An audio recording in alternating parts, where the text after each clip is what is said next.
Bismillahirrahmanirrahim. Assalamualaikum warahmatullahi wabarakatuh. Alhamdulillahirabbil alamin. Alhamdulillahilladzi arsala rasulahu bil huda wa dinil haq liyudhhirahu 'alad dini kulli wa kafa billahi syahida. Alhamdulillahirabbil alamin. Pada kesempatan kali ini kita akan kembali belajar berkaitan dengan surat lamaran pekerjaan dan kurikulum vitae.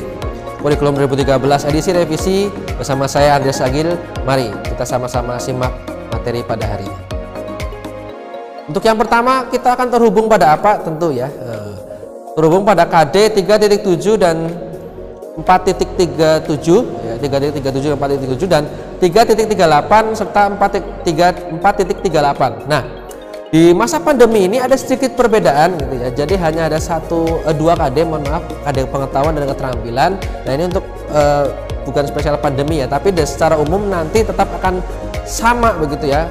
Kita akan sama mempelajari apa berkaitan dengan sistematikanya, kemudian nanti bagaimana disajikan simpulannya dan dianalisis unsur-unsurnya. Setelah itu langsung apa? Menyusun surat lamaran pekerjaan. Nah, ada sedikit tambahan di KD ini ya. Karena apa tadi dikatakan di awal ada kurikulum vitae, betul ya. Walaupun tidak ada di sini tetapi itu jadi satu kesatuan dalam surat lamaran pekerjaan dan tidak bisa dipisahkan juga. Insya Allah nanti kita akan belajar itu tadi ya, surat lamaran pekerjaan dan kurikulum vitae. Langsung saja kita akan masuk ke pengertian, urgensi gitu ya. Urgensi, kenapa saya katakan urgensi di pertama ini? Karena kita akan memahami dulu kenapa sih kita harus buat surat lamaran pekerjaan. Terkadang orang sudah langsung disampaikan, surat lamaran pekerjaan, waduh berat nih Pak, wah kok kayaknya buat apa ya, saya juga mau kuliah kan begitu. Nah kira-kira, nah sedikit ya saya sampaikan urgensinya dulu bahwa surat lamaran pekerjaan itu adalah apa? Melamar pekerjaan secara formal, artinya legalitas, tidak main belakang, tidak menggunakan suap-suapan. Nah ini bentuk kejujuran kita. Nah dengan membuat surat lamaran pekerjaan semoga kita bisa melatih kejujuran kita. Yang kedua adalah bukti keseriusan kita ya dalam menginginkan suatu pekerjaan. Terkadang kita itu dalam hidup ini sudahlah mengalir begitu saja, tidak. Dalam surat lamaran pekerjaan kita juga dilatih untuk serius. Maka nanti dalam membuat harus benar-benar total. Apa yang harus disampaikan atau ditulis dengan baik dan rapi dan menarik sehingga nanti ketika mungkin gitu kalian tidak kuliah, kalian khusus SMK ya, kalian akan kerja. Nah, ini orang yang ingin melihat kompetensi kalian, langsung tertarik begitu ya. Nah, senjata utama dalam melamar kerja adalah surat lamaran pekerjaan serta CV atau kurikulum vitae. Yang terakhir bentuk pertanggungjawaban, jelas ya. Kita bertanggung jawab, kita udah nulis, pasti kita tanggung jawab. Apa yang ada ditulis di situ ya, ditulis di situ pasti harus ya benar semua, jujur, asli apa adanya, tidak dibuat-buat gitu kan. Kalian bisa komputer ya berarti bisa komputer. Kalian tidak bisa merakit-merakit yang aneh-aneh begitu ya, jangan katakan bisa merakit. Nanti kalau sudah keterima terus ternyata tidak bisa, berbahaya ya. Berarti Anda tidak tanggung jawab. Dan kemudian urgensi untuk kurikulum vitae ya. Sekali lagi ini bersamaan ya. Harus ada juga ketika buat surat lamaran pekerjaan yang juga buat kurikulum vitae, penerima mengetahui identitas kita. Ya. Ini penting dan ini tidak hanya untuk surat lamaran pekerjaan, sebenarnya untuk yang lain-lain, tapi saya akan gabungkan di sini supaya sekaligus satu kesatuan ya. Yang kedua, bentuk kepercayaan diri. Kalau kita sudah bisa buat kurikulum vitae, biodata gitu ya. Nah, maka kita akan percaya diri nih, apa saja ditulis di situ, ya, nama asli kita, nama lengkap gitu kan, nama panggilan semua ada di situ, baik jenjang pendidikan juga dan sebagainya. Nanti orang akan lebih tertarik daripada ini siapa sih, rahasia gitu kan ya. Nanti tidak akan diterima itu lamaran kita ya. Yang terakhir apa? Memudahkan penerima dan kita juga sebagai pamer keahlian. Orang mungkin tidak akan tahu ketika pertama kali lihat, seperti Pak Andre begini, rapi, dasi.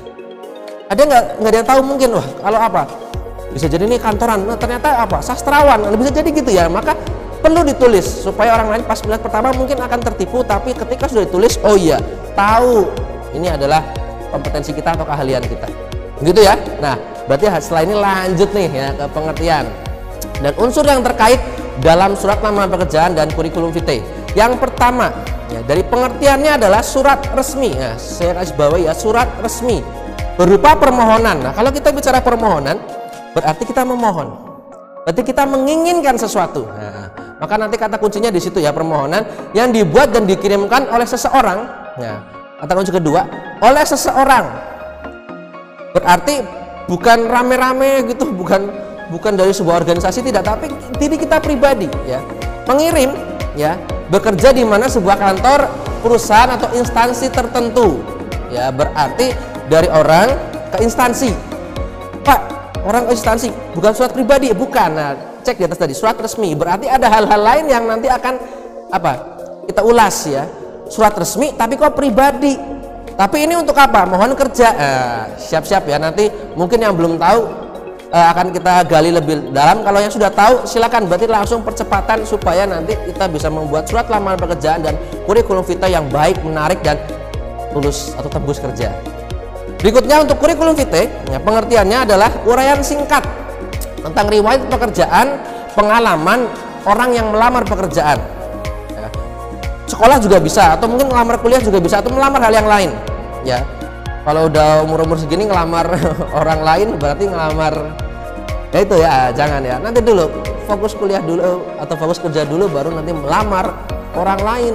Ya, ketuk-ketuk pintunya, ini ada proposal ya, CV dari saya gitu Pak, silakan diterima, saya mau menikah. Itu nanti ya. Tapi ini salah satunya bagiannya adalah ini ya. Jadi itu uraian singkat. Kenapa kita bilang singkat? Kenapa saya katakan singkat? Karena kalau tidak singkat, hati-hati. Ada sedikit hal yang nanti akan menjemukan gitu. Kalau misalnya terlalu panjang gitu kan, dan nanti kalau ketika dibaca, wah ini intinya apa sih? Nah, maka dibuat singkat. Singkat pun juga tidak terlalu singkat ya. Kenapa? Karena kalau terlalu singkat bahaya juga. Orang lain atau penerima kerja tadi tidak akan bisa melihat kompetensi kita. Ya sama ya, 11-12 dengan tadi SLP tadi, surat lamaran pekerjaan. Dan kurikulum vitae itu juga disebut biodata, hanya lebih detail ya. Jadi biodata, Pak, bentuknya bagaimana? Apakah narasi atau poin-poin? Kebanyakan bentuknya apa? Gabungan. Nah, itu ya. Kebanyakan udah dibilang poin-poin Pak. Kebanyakan berarti narasi Pak, tidak. Gabungan ya.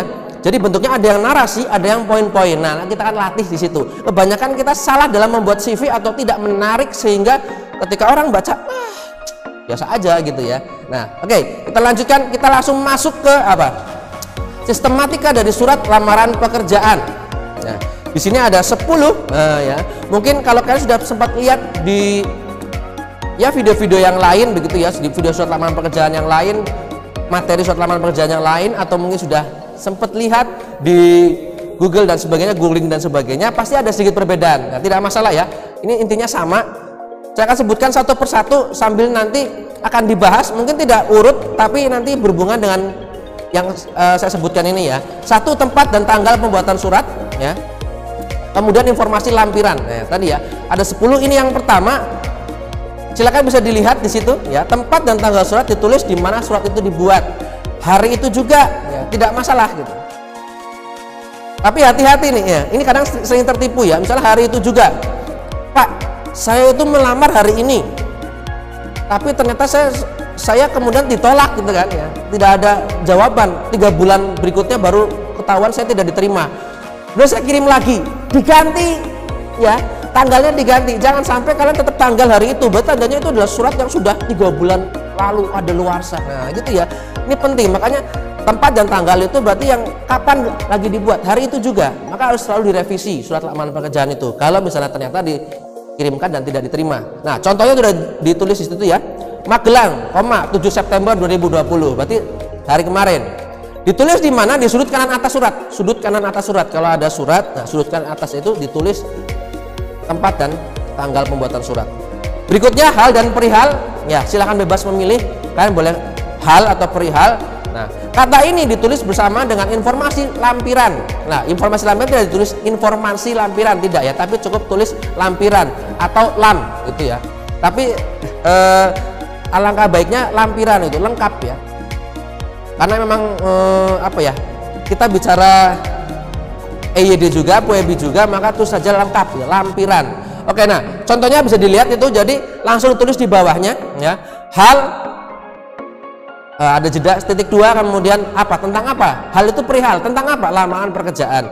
Kalau surat negosiasi juga ada penawaran dan sebagainya begitu ya. Jadi hal itu penting karena ini surat resmi, harus ada halnya. Kemudian yang kedua adalah lampiran. Lampiran itu berarti apa? Apa yang dilampirkan dalam surat lamaran pekerjaan kita nanti, ada apa saja? Kalau ada 7 maka tulis 7 lembar berkas, atau mungkin 5 ya 5, atau cuma 3 ya 3 gitu ya. Jangan sampai lampiran ditulis 7 lembar tapi ternyata lampiran nanti setelah surat lamaran pekerjaan termasuk CV tadi ya, itu termasuk lampiran, itu tidak sampai 7. Nah, hati-hati. Ini juga akan mengurangi penilaian kalian ketika nanti mendaftar ya, melamar pekerjaan. Nah, ditulis di mana? Rata kiri. Setelah satu jeda ya, spasi penulisan tempat. Jadi di atas, kemudian jeda tulis itu. Pak, saya belum bisa membayangkan. Kalian bisa googling atau nanti di akhir nanti ada contohnya nih ya. Kira-kira seperti itu. Kita lanjut dulu. Yang berikutnya adalah tadi apa? Alamat. Ini sering muncul dulu di materi apa? Di UN ya, materi UN ya, alamat. Dan seringkali ini masih juga salah. Bahkan dalam tataran formal pun ya asli ya, perusahaan atau instansi masih sering salah. Nah, bisa dilihat alamat yang ditujukan kepada penerima dengan jabatan tertinggi. Nah, jadi misalnya pimpinan siapa, begitu, kepala siapa, direktur, begitu ya. Jangan kemudian yang terhormat titik ya, bukan koma, ingat. Yang terhormat titik spasi siapa misalnya, ya, kepala satpam gitu. Tidak ya, tapi lebih tinggi lagi. Kira-kira satpam itu dinaungi oleh siapa gitu. Kalau bukan direktur misalnya HRD, atau mungkin dinaungi oleh bidang kehumasan, maka ya kepala humas. Nah, humas itu berarti membawahi nanti satpam gitu ya. Jadi jabatan paling tinggi yang kalian inginkan. Begitu ya. Kemudian menggunakan kata langsung YTH, yang terhormat. Itu singkatannya terhormat. Tidak perlu ada kata kepada. Nah, seringnya ini masih bahkan di luar sana juga kepada. Nah, ya, ini agak sulit ya diubah, tapi ya tidak masalah. Kita mengikuti aturan yang baku saja dulu ya dalam latihan seperti ini. Nanti siapa tahu kalian sudah jadi pemimpin besok, ada revolusi besar-besaran, tidak perlu pakai kata kepada, tapi langsung yang terhormat. Nah, ini penting ya.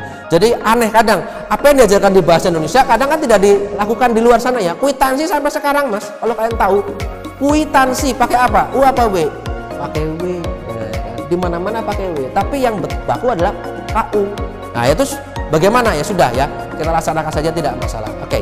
Contohnya bisa dilihat tuh. YTH titik Direktur PT Jaya Informatika.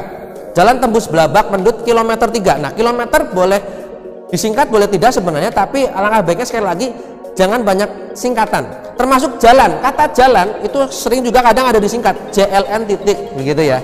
Tapi harapannya tetap ditulis lengkap, jalan. Kilometer ya kilometer 3. Pak, nomor Pak. Terkadang ada kata nomor ya, misalnya jalan Diponegoro nomor 3. Nah, ada dua pendapat untuk yang ini.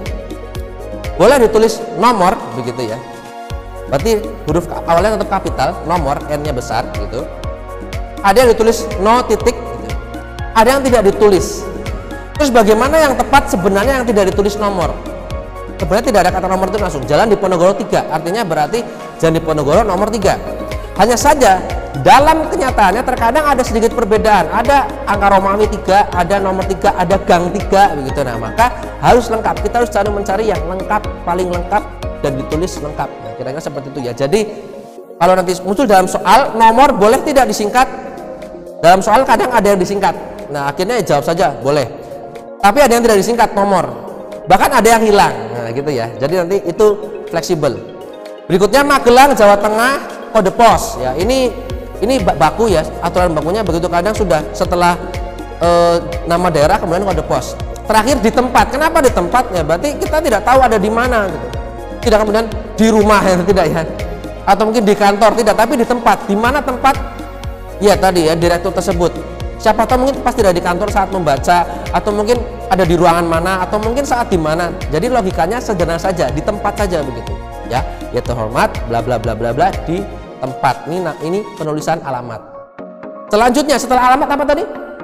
Ya, kalau kalian lupa balik lagi ya, tapi tidak masalah. Ada salam pembuka.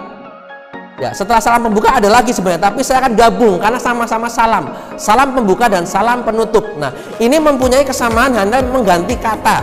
Nah, bisa dilihat contohnya itu, ya, ada di samping itu, samping Padre ada kata dengan hormat, salam penutupnya hormat saya. Nah, ini yang baku ya. Kalian mau menggunakan assalamualaikum, ya sebenarnya boleh. Tetapi dalam konteks kenegaraan Indonesia ini umum, maka menggunakan dengan hormat tidak apa-apa. Ya. Kecuali kalian sudah tahu nih, saya mau mendaftar nih setelah lulus menjadi teknisi, wah di mana sekolah Islam terpadu gitu ya, maka pakai assalamualaikum boleh gitu ya, silakan ya. Jadi salam pembuka itu sebenarnya fleksibel, tapi secara umum dia menggunakan kata dengan hormat ya. Apalagi nanti kalian yang anak SMK yang lulus dari sini ya tidak tahu tempat itu, kemudian mohon maaf gitu mungkin tidak terbiasa dengan assalamualaikum, maka dengan hormat itu yang paling aman. Salah penutupnya hormat saya ya, dengannya hilang kemudian diganti kata saya tapi taruh di belakang, hormat saya. Nah penulisannya tuh contohnya ya, jadi yang dia ada titik-titik strip-strip itu adalah isinya, intinya dengan hormat koma bla bla bla bla bla isinya, kemudian paling akhir kembali ke pojok kanan bawah gitu ya, hormat saya koma. Nah di bawahnya itu nanti ada sesuatu, tapi nanti dulu kita lanjutkan. Sudah tahu ya? Nah silakan bisa dipahami. Selanjutnya adalah apa? Isinya. Nah isi terbagi menjadi 3, tapi dalam 3 itu nanti yang tengah akan Pak Andre jabarkan, maka tadi ada 10 sistematikanya, beda dengan yang di luar-luar ada 7, ada 5 gitu, Pak Andre ada 10. Lanjut dulu ya, isi karena berupa permohonan. Nah sekali lagi tadi ya, kata kuncinya adalah permohonan. Isi berarti menjelaskan, menyampaikan keinginan dari pelamar. Nah ada contoh kalimatnya nih, nanti silakan kalian perhatikan dengan baik-baik ya. Didasarkan pada sesuatu, maksudnya apa? Dalam membuat surat lamaran pekerjaan, pelamar itu harus mendasarinya dari apa? Biasanya dari iklan ada di koran, atau koran yang mengiklankan, atau dari informasi seseorang, atau ketika saya lagi jalan-jalan tiba-tiba saya melihat ada informasi tertempel. Nah itu boleh ya, boleh. Maka gunakan satu, yang pertama dari kata berdasarkan, contohnya tuh tadi ya, bisa dilihat tuh, berdasarkan iklan yang dimuat pada koran Republika, dengan ini saya hendak melamar pekerjaan sebagai operator jaringan, kira-kira seperti itu ya. Jadi ini kalimat bakunya yang seperti ini. Kalau kalian mau ganti-ganti boleh, tetapi hati-hati, pastikan ketika pertama kali membaca ya, penerima ini tadi yang akan penerima kerja tahu, oh kita hendak melamar itu. Jangan muter-muter gitu ya. Jangan muter-muter malah berdasarkan iklan yang kemudian saya amati ya kan. Itu ada di Republika ya Pak. Dan saya buka-buka, gak usah cerita gitu ya, ribet nah gitu ya. Nah selanjutnya masih diisi ya. Ini adalah contoh lain sehubungan dengan informasi yang saya dapatkan dari, nah gitu ya, bisa dari orang, bisa dari apa, informasi yang tertempel gitu, atau mungkin dari pamflet selebaran yang tertempel gitu ya. Jadi ini juga boleh, kata-kata ini juga boleh ya, boleh digunakan ya. Kemudian nanti setelah itu seharusnya ada apa, identitas dan sebagainya, tapi nanti dulu. Nah saya akan masuk ke yang fase akhir dulu dari sebuah isi, yaitu nanti diakhiri dengan kalimat wah seperti ini. Ini sering banget muncul dulu ya di SMP, soal-soal di SMP, SMA awal-awal gitu, SMK semuanya ya. Demikian surat ini saya buat atas perhatian dan kesempatan yang diberikan Bapak Ibu, atau atas perhatian dan kesempatan Bapak Ibu juga boleh. Tapi hati-hati, hindari apa? Atas perhatiannya. Seringnya kan nya gitu. Nya itu siapa? Nyonya, nyai, tidak jelas ya. Maka Bapak atau Ibu ini menjadi aman. Kenapa ada garis miring juga? Ya ini juga harus kita perhatikan. Belum tentu pemimpinnya itu bapak-bapak, bisa jadi ibu-ibu. Sama juga, belum tentu juga ibu-ibu, bisa jadi bapak-bapak. Maka bapak atau ibu ini yang aman. Kalau cuma bapak, khawatirnya pemimpinnya nanti yang kita kirim adalah ibu. Kecuali kalian sudah tahu kalau pemimpin atau yang kita kirim itu tadi jabatannya menerima itu adalah seorang bapak-bapak begitu ya. Maka bapak atau ibu lebih aman. Anda kenapa bukan Anda? Nah tidak sopan ya, karena pasti jabatannya lebih tinggi dari kita, atau dia lebih tua dari kita. Kenapa bukan saudara sama seperti Anda? Tidak sopan ya. Saya ucapkan terima kasih. Nah ini saya kasih warna biru berbeda ya. Kenapa? Ini akan saya bahas. Terkadang dalam membuat surat lamaran pekerjaan kita terlalu over. Saya ucapkan beribu-ribu terima kasih. Tidak perlu ya. Ringkas saja, tidak masalah. Itu tidak akan apa, membuat kalian serta-merta diterima begitu ya. Saya ucapkan beribu-ribu terima kasih. Wah ini bagus nih, beribu-ribu terima kasih. Tidak ya. Saya ucapkan terima kasih sudah cukup. Artinya Anda sederhana, Anda apa adanya begitu. Tidak perlu terlalu berlebihan dalam memohon ya. Kalaupun misalnya ingin banget ya, ingin banget kalian bekerja di situ, maka tidak dalam surat lamaran pekerjaan, nanti ada triknya. Masukkan di mana itu kan, dengan menggunakan diksi yang bagaimana, itu ada triknya. Maka nanti kita akan belajar sama-sama. Selanjutnya setelah isi apa? Ya tadi sudah saya katakan ya, identitas pelamar di mana ini penjelasan informasi tentang identitas yang lengkap, jujur, tidak boleh ditutup-tutupi. Tadi sudah saya sampaikan ya. Ada juga di SLP. Tadi di awal saya sudah sampaikan di SLP tadi bahwa harus lengkap gitu, sama seperti di CV maksudnya. Nah, bagaimana kelengkapan ini juga harus hati-hati. Tidak perlu mencantumkan nomor ATM, nomor rekening dan sebagainya ya. Alamat yang lain-lain gitu, atau mungkin yang lain-lain yang tidak penting, maka sampaikan saja yang penting. Nah, untuk itu coba ini contohnya ya, kita bisa lihat. Nah, ada kalimatnya dulu ya sebelum tiba-tiba langsung nama dan sebagainya. Tadi masih ingat, berdasarkan iklan yang saya terima di ini saya mendaftar sebagai operator jaringan. Nah, saya yang bertanda tangan di bawah ini, nah gitu ya, atau yang bertanda tangan di bawah ini nggak ada kata sayanya misalnya gitu ya. Nama N-nya kecil. Kenapa? Karena ini bukan kalimat baru, dia lanjutan dari atasnya, maka N-nya kecil. Nama siapa? Tempat tanggal lahir penting. Kalau perlu nanti sekaligus ya, tempat tanggal lahir dalam kurung umur. Kenapa begitu? Karena terkadang orang itu ingin melihat ini umurnya sudah over tidak. Kalau misalnya langsung cuma tempat tanggal lahir harus lihat tahun terus ngitung-ngitung, capek. Terkadang para penerima pekerjaan itu tidak, HRD dan sebagainya ya, direktur itu tidak mau capek. Akhirnya lihat ya, ini fresh graduate, baru umurnya 23 tahun misalnya gitu. Ini umurnya 30 tahun, ya kan? Gitu ya. Jadi boleh di dalam kurung umur ya. Tapi kalau misalnya kalian tidak mau ada kata umur ya, tempat tanggal lahir juga tidak masalah. Biasanya perempuan begitu ya, tanya umur langsung gitu ya. Oke, alamat tempat kalian tinggal sesuai KTP, karena nanti dalam lampiran harus ada KTP juga ya.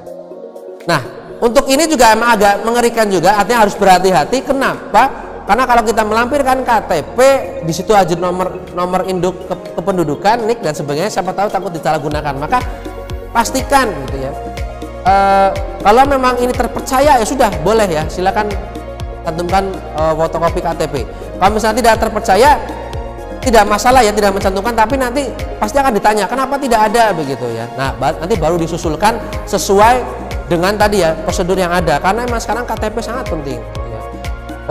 NIK itu ya juga penting banget itu ya, maka hati-hati kerap disalahgunakan. Oke, alamat yang ada di KTP ya, terlepas Anda sedang berada di kos-kosan tapi alamatnya ada di KTP. Pendidikan terakhir, kenapa ini penting ya? Tadi untuk melihat langsung ya, ini penerima kerja itu tidak punya waktu lama. Pendidikan terakhir SMK jurusan apa gitu misalnya ya, atau mungkin kuliah jurusan apa, nah langsung. Nah, kalian juga boleh menambahkan nomor telepon ya tadi sekali lagi. Tapi kalau misalnya kalian ragu-ragu ya tidak perlu. Agama silakan, dan jenis kelamin tadi umur sudah dibahas ya. Karena kadang ada namanya nih, ada namanya santri ya dari kita ya, SMK Hidayat Fikri, namanya Sabrina Dianugraha. Nah, kira-kira kalau penerima kerja melihat ini Sabrina Dian, wah pasti perempuan, padahal itu adalah laki-laki. Maka boleh disampaikan jenis kelamin laki-laki gitu, boleh ya, untuk ya tadi melihat ini perempuan apa laki-laki, yang dibutuhkan laki-laki tapi kok yang daftar perempuan, nah gitu ya. Jadi kira-kira seperti itu. Nah, ini kalimatnya, saya yang bertanda tangan di bawah ini nama bla bla bla bla bla, tidak pakai huruf kapital di awal kata nama, tempat, alamat, pendidikan. Oke, sudah paham ya? Kalau belum paham nanti bisa balik lagi begitu, lihat kembali ulang videonya. Kita lanjutkan di yang kedua adalah daftar lampiran. Nah, ya. Setelah ada identitas kita, kemudian daftar lampiran. Kenapa saya katakan daftar lampiran? Ini tidak dilampirkan di SLP ya, artinya tidak langsung ditulis di situ. Ini hanya daftarnya, berarti akan dilampirkan apa saja. Nah, berikut contoh-contohnya. Ada pas fotokopi KK atau KTP. Ya, sekali lagi ini kalau misalnya memang kalian yakin, silakan fotokopi gitu. Fotokopi ijazah, kurikulum vitae, dan sertifikat penunjang bebas yang nanti akan memperkuat lamaran kalian. Kalau kalian ingin operator jaringan, berarti kalian punya sertifikat apa nih, mikrotik dan sebagainya, atau mungkin sertifikat yang lain begitu ya. Nah, ini adalah daftar lampirannya. Contoh bagaimana penulisannya dalam surat lamaran pekerjaan. Nah, coba setelah ini ya bisa dilihat. Nah, ada kata tadi sebagai bahan pertimbangan, dengan ini saya lampirkan, yang ini bukan koma tapi titik 2 ya. Kenapa? Karena ada berupa ya poin-poin tapi angka tadi ya, pas fotokopi dan sebagainya. Nah, gini ya, kalimatnya seperti ini begitu.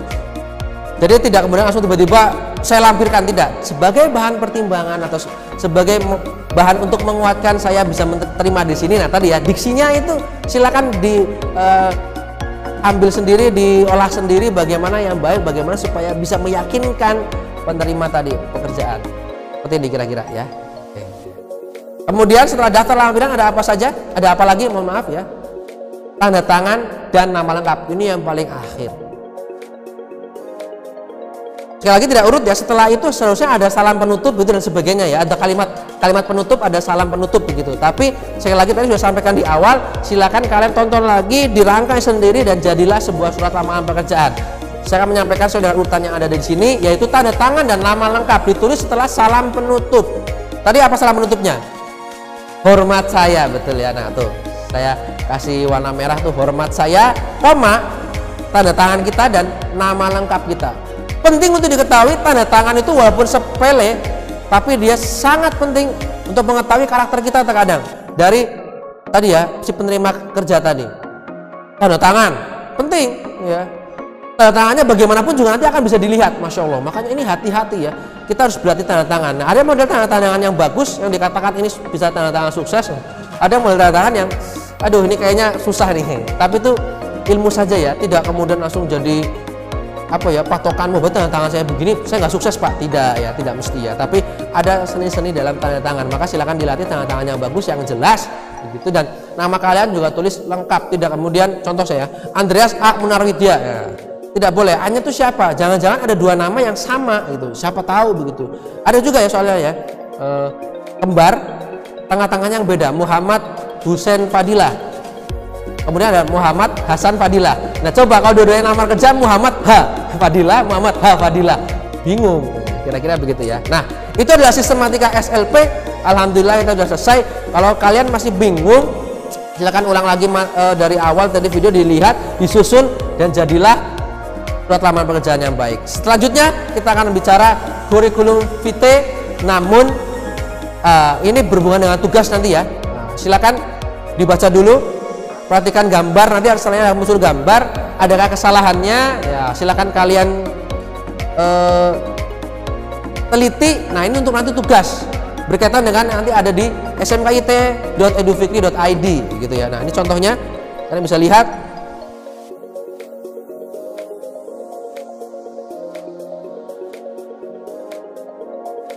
Ada kesalahan di mana dan sebagainya, silakan kalian amati. Kalau misalnya kalian belum sempat melihatnya ada di sini misalnya, atau mungkin kesulitan, nanti juga ada di Edufikri, kira-kira begitu ya. Kita lanjutkan ya ke kurikulum vitae. Sistematikanya ada 1, 2, 3, 4, 5, 6. Kok ada 6 pak itu kan? Beda dengan SLP ya. Dan kenapa 6 di sini? Ini sebenarnya juga sama, tidak baku. Mungkin tadi ada pertanyaan kok 6 pak, yang lain kok tidak ya gitu ya. Jadi ini hanya lebih menjabarkan atau mungkin malah bisa jadi memeringkas. Yang pertama terdiri dari apa? Biodata, ada nama lengkap, tempat tanggal lahir, dan yang dirasa penting untuk dituliskan. Ini sama seperti tadi di SLP, sekali lagi saya katakan ya. Tapi nanti perbedaannya apa? Nah sabar ya, ini karena CV ini itu walaupun kayaknya penting tidak penting, tapi ternyata penting ya. Foto diri, nah ini ya di SLP tidak perlu ya, surat lamaran pekerjaan tidak perlu ada foto. Di kurikulum vitae wajib ada foto terbaru kalau perlu ya. Pak saya kok lagi gondrong ya, cukur dulu, potong rambut dulu, kemudian foto ya. Pak kok begini-begini ya, silakan ya diatur sedemikian rupa supaya foto kalian menarik dan memang asli juga. Jangan banyak filter ya, filter ini jadi ini jawabnya hilang ya. Kalau itu memang penting silakan lakukan, tapi kalau tidak ya nggak usah gitu ya. Berikutnya riwayat pendidikan. Nah di kurikulum vitae harus ada riwayat pendidikan. Ini tidak termasuk dalam biodata diri ya. Biodata diri itu berarti termasuk biodata itu berarti nama saja, nama, tempat tanggal lahir, termasuk mungkin umur, tinggi badan juga boleh, tidak masalah karena ada beberapa pekerjaan yang mensyaratkan tinggi badan. Nah, kalau berat badan tidak ya, berat badan 100 kilo gitu enggak. Ini kasihan nanti ya, pelamar wanita itu sering tidak menuliskan karena tidak mau tahu gitu kan. Sering ya, kadang ya. Oke, lanjut riwayat pekerjaan. Ya, kalau kalian sudah bekerja, termasuk magang juga sama. Nah, di SMK ini kan belum bekerja ya, lulus kadang belum bekerja. Tapi boleh sertakan apa? magang di mana, saat PKL di mana, sertakan juga boleh. Keahlian, keterampilan, skill yang dipunya. Nah ini skill ini penting untuk disampaikan dalam kurikulum vitae. Nah bentuknya bagaimana nanti kita akan ulas ya. Berikutnya terakhirnya adalah deskripsinya, gitu ya. Dari keterampilan tersebut, terkadang kita hanya sekedar menuliskan bisa komputer, bisa ini, bisa ini, bisa ini, selesai. Tapi kita tidak mendeskripsikan sudah sampai sejauh mana, terus bagaimana, atau kita punya pengalaman apa di skill tersebut. Nah, di CV harus dituliskan supaya apa? Lebih menarik dan ketika ya, penerima kerja membaca, wah cocok nih. Selain cocok, yang kedua adalah apa? Ringkas nih, bagus nih. Saya tahu langsung informasinya, cukup dari CV. Nah, nanti setelah itu akan lanjut ke wawancara. Oke, ini adalah contohnya. Nah, CV yang terbaru yang memang bagus ya. Namun sebelum itu ada penjelasan nih. Simak dulu video nanti ada di smkit.edufikri.id ya. Nanti Pak Andre akan sudah memberikan video. Silakan dilihat di situ. Judulnya 10 kesalahan dalam membuat CV. Pak, kok bicara kesalahan dulu ya? Dari kesalahan kita bisa membuat CV yang baik, kira-kira seperti itu ya. Ini logikanya dibalik. Tidak kemudian cara membuat CV yang baik, tidak, tapi dari 10 kesalahan CV tadi kita bisa buat CV yang baik. Nah setelah itu nanti buat CV dengan penjelasan yang tadi Pak Andre katakan. Nah silakan bisa dilihat. Nah itu ya, itu CV yang kekinian, tidak lagi bentuk poin-poin menjemukan seperti kayak mau mendaftar apa tuh bupati, calon bupati sebagian mungkin ya, atau mungkin kan ngisi formulir yang wah begitu cuma hitam putih. Silakan buat menarik. Wah ya tuh ada warna, ada gradasi. Nah itu ada profil, ada ya kan bentuknya narasi. Kemudian ada apa? Tahun-tahun job experience. Nah sedikit nanti ya ada perbedaan di situ ya. Kalian bisa lihat tahun edukasi dan sebagai job experience ditulis yang paling penting job experience-nya. Karena apa? Penerima kerja itu butuh kita pekerjaannya apa gitu. Kalau edukasinya nah nantilah taruh di pojok juga nggak apa-apa. Nah di situ ada keterampilan, dia punya bahasa Inggris, pakai persenan begitu ya. Kemudian ada software, dia bisa apa pakai persenan begitu, nah juga boleh ya kan. Hobinya, nah ini mau nyampaikan hobi saya olahraga, bermain, hiking, melukis, nah, ya. Dibuatnya pakai gambar. Nah ini kan menarik. Ketika kita membaca tidak perlu berlembar-lembar CV, tapi cukup satu kurikulum vitae penerima kerja langsung melihat kondisi kita, wah nih cocok nih gitu kan, kira-kira begitu ya. Nah itu adalah contohnya, kita akan menuju ke sana nanti, membuat yang seperti itu, yang menarik, yang eye-catching gitu, yang good looking, kira-kira seperti itu ya. Oke, maka di akhir ini setelah kita ada materi surat lamaran pekerjaan dan CV, tindak lanjutnya adalah kita akan menuju tak terbatas dan melampauinya gitu ya, buat belajar. Wawancara ya. Nah nanti ada wawancara. Materi ini juga sering tidak diikutkan dalam surat lamaran pekerjaan dengan alasan waktunya yang sempit. Padahal nih Bahasa Indonesia bertanggung jawab penuh terhadap apa? Bagaimana supaya kompetensi keahlian kita menulis, berbicara kita nanti saat wawancara kerja itu bisa meningkat dan akhirnya bisa terima kerja. Nah maka setelah tadi sudah membuat, kita nanti akan wawancara, tapi tidak Pak Andre jelaskan di video kali ini ya. Insya Allah cukup itu saja dari Pak Andre, surat lamaran pekerjaan dan kurikulum vitae. Kita akan latihan, lebih banyak latihan ya. Setelah itu nanti proses dan sebagainya ada di form, ada di Edufikri gitu ya, ada di Edufikri, silahkan kalian bisa akses. Nah kita akan berlatih bersama-sama, kita akan bermain bersama bagaimana sih alur-alur nanti kalau kalian ingin masuk kerja ya, dari awal membuat surat, CV dan sebagainya, wawancara, dan jadilah kalian menjadi lulus kerja. Alhamdulillah, insya Allah. Itu saja yang bisa Pak Andre sampaikan. Mohon maaf bila terlalu panjang karena ini materi yang panjang juga dan kita akan butuh sekitar 2-3 bulan untuk merampungkan semuanya tuntas sampai kalian bisa lulus dari sini dan dapatkan kerja. Gitu ya. Terima kasih. Billahi taufiq wal hidayah, saya akhiri. Wassalamualaikum warahmatullahi wabarakatuh.